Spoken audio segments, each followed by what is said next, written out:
how do I know it's time to start over in my relationship? Well, I'll give you 3 ways to know. Number 1, the person that you're dealing with is lacking self-awareness. Self-awareness is honesty about who you are, where you're going, and what you're doing.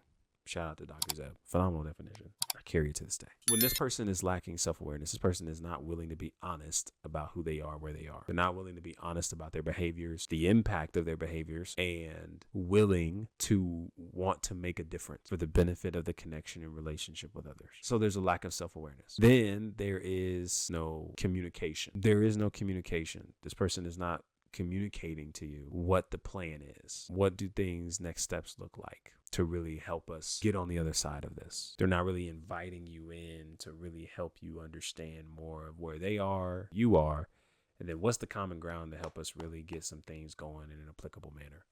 There's always a communication plan. There's always a step plan. There's always an action plan that is able to be put in front of us tangibly to where we can track this. This is what I'm saying I'm going to do, and this is what you should look for to know that I'm doing it. But then thirdly, there's progress, or I guess in this term, there's a lack of progress. There is no intentionality in putting to application what was communicated in the action plan. And I think anytime that you run into those 3 things, self-awareness, communication, and action, when you're lacking those 3, I think it's one of those things that we have to come to grips and acceptance with the fact that this isn't what it was. And it might be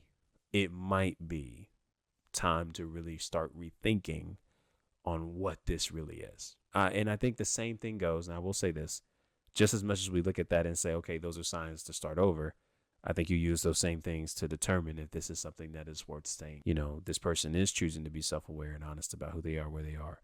This person is communicating to you an action plan, showing you step by step the things that they are wanting to do to get better at what is being presented, what is being confronted by, to create a healthy relationship. And then you are able to see progress. And again, it's not to say we're looking for immediate progress on either end, right? Like this stuff takes time, right? So you want to be gracious to give them that time to see that progress. But if you came up with an action plan, you communicated it, they were honest in where they were, they admitted to it, and you're telling me, you know, a whole year has gone by and there's no ounce of progress, I think that's something that's a struggle. And I'm not saying a year has to be everybody's timeline. I think they vary depending on what's being confronted. But at the end, we do want to be gracious enough to give that person time to progress those things, because the last thing we want to do is be in situations where we are still addressing the same situations and same struggles for 5 years, 10 years, 20 years. I think that's something that we can easily see and say, this person is not actively, intentionally working on these things. And it is something worth considering. But I got to tell you, it's challenging. It's challenging. Nothing about it is easy. But the same God that I pray to, that I believe has the power and capacity to restore the same relationships that are breaking, marriages that are falling apart, connections that are on its last thread. I also believe that this is the same God that does not desire us to stay in situations that are manipulative, that are more harmful than good in the name of our religion. And I think it's something that we should really consider when it comes to whether or not this person is somebody worth staying for. How long do I stay until they leave?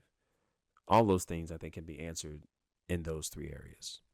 Are they self-aware? Are they communicating an action plan? And are they making progress? And if you look at those 3 things and you're like, nah, none of that is present, and then when you bring it up to them and then nothing changes, I think you know what you got. What's happening, fam? Thank you so much for tuning in to this video. If you want to watch the full replay of this entire conversation, I'm sure it's popped up somewhere on this screen, so be sure to click that. But also, if you guys are interested in joining a free safe space for men community designed to help you heal and get your life back on track in 4 dimensions of faith, relationships, energy, and economics, click the link in the description below. Be sure to sign up and join in this community so we can connect and get back on track to getting you back. Be easy.